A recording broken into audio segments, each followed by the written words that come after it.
नमस्कार मंडळी. उन्हाळ्यामध्ये जेवण जात नाही अशा वेळेस मस्त असं झणझणीत बटाट्याचं कालवण बनवायचं.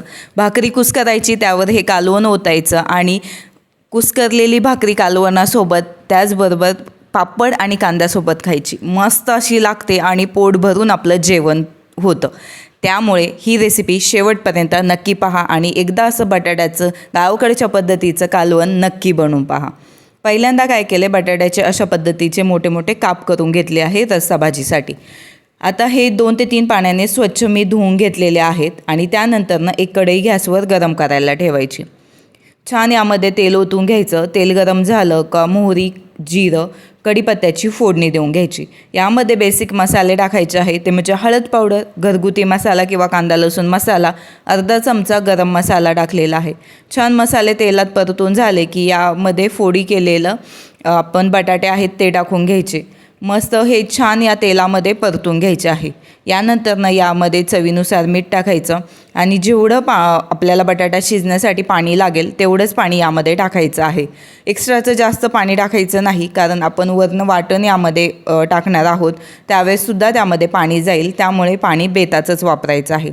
हाय फ्लेमवर छान एक उकळी येऊन दिली, त्यानंतरनं झाकण ठेवून मीडियम फ्लेमवर आपल्याला हा बटाटा यामध्ये शिजू द्यायचा आहे. आता आपण दुसरीकडे वाटणाची तयारी बनवूयात आणि त्यासाठी अगदी थोडक्यात साहित्य आहे, ते म्हणजे शेंगदाणे घेतलेले आहेत कच्चे, लसूण पाकळी आहे 8 ते 10, त्याचबरोबर कोथिंबीर आणि 2 हिरवी मिरची घेतलेली आहे. पाणी टाकून याची स्मूथ अशी पेस्ट बनवून घेतली.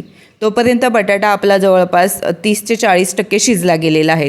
आता ह्या शिजणाऱ्या बटाट्यांमध्येच हे वाटण जे आहे ना ते वरून आपल्याला ओतायचं आहे. मस्त जितकं बटाटाची ग्रेव्ही तुम्हाला घट्ट किंवा पातळ हवी आहे त्यानुसार यामध्ये पाणी ॲडजस्ट करून घ्यायचं आणि मस्त आता पुढील राहिलेला जो बटाटा आहे तो आपल्याला शिजू द्यायचा आहे. झाकण ठेवायचं. अगदी मीडियम फ्लेमवर आपल्याला हा बटाटा पुढील 5 ते 7 मिनिट शिजू द्यायचा आहे आणि 7 ते 8 मिनिट झालेले आहेत आणि मस्त आपला हा बटाटा देखील शिजून तयार आहे. अशा पद्धतीची ही जी भाकरी आहे ना ती भाताबरोबर, बाजरीच्या भाकरीबरोबर, इवन चपातीसोबत देखील खायला खूप छान लागते. भाकरी कुस्करून त्यावर ही भाजी ओतायची, मस्त कांदा तोंडी लावायला घ्यायचा आणि आपलं पोटभरीचं जेवण बनवून तयार होतं. मस्त असा हा मेनू आहे, नक्की ट्राय करा. आणि आपण बारीक चिरलेली कोथिंबीर यावर टाकून घेतलेली आहे आणि झणझणीत असा गावाकडच्या पद्धतीचं बटाट्याचं कालवण आपलं या ठिकाणी बनवून तयार झालेलं आहे. मस्त बटाट्याचं कालवण आहे, टोमॅटोची चटणी आहे, कांदा, पापड, भाकरी आणि भात, असा मस्त असा हा मेनू तयार झालेला आहे. त्यामुळे अशा पद्धतीची ही भाजी नक्की बनवून पहा. चॅनलला सबस्क्राईब करा आणि हो, सबस्क्राईबच्या बाजूचं बेल आयकॉन नक्की दाबा.